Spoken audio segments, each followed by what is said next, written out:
of our Ontario Sire Stakes Grassroots Division fields moving in. 2-year-old trotting colts and geldings, stars of the show today.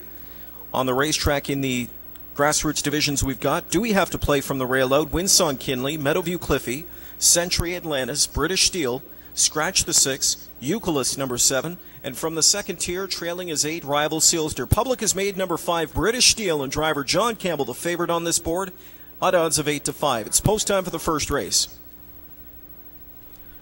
On a break is 7, Eucalyptus. Eucalyptus miscues in behind the gate. Here they come.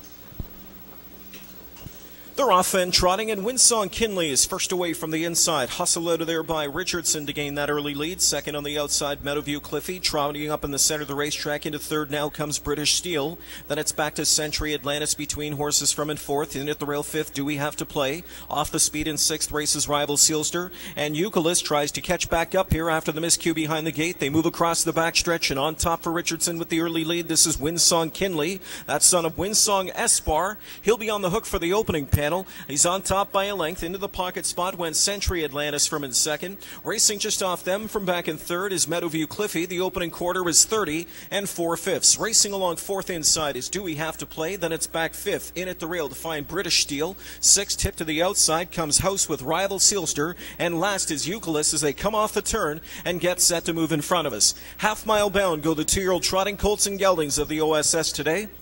Chasing after Windsong Kinley, who's on top, dictating the terms of the tempo, on top by 2 lengths for Richardson through an opening half. Century Atlantis second. Here on the outside comes Rival Seelster, first up from in third now. In at the rail fourth, Meadowview Cliffy, and trotting fifth up on the outside, cover for British Steel. 102 and 2 first half. They move towards the backstretch. Still on that lead is Windsong Kinley, but here outside to apply pressure is Rival Seelster. Third in the pocket spot is Century Atlantis. Campbell carves out a beautiful second over trip for British Steel up into fourth now. The inside trip fifth belongs to Meadowview Cliffy. Sixth up on the outside as they make their way to 3/4 now.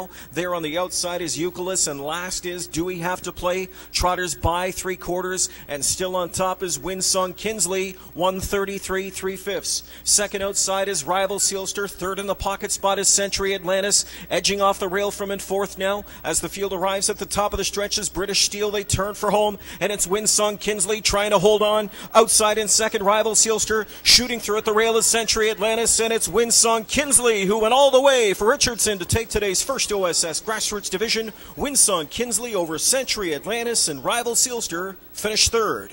2 and 4 paid $202.30, and the winning tractor combination of 2, 4, 8, $798.90.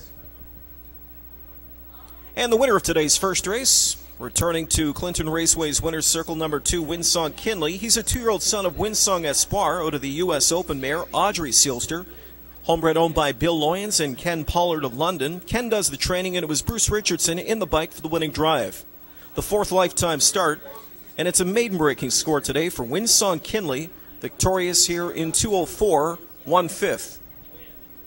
And assisting with the presentations in the winner's circle for today's Ontario Sire Stakes events, we welcome to Clinton this afternoon Lisa Hawking from the Ontario Racing Commission,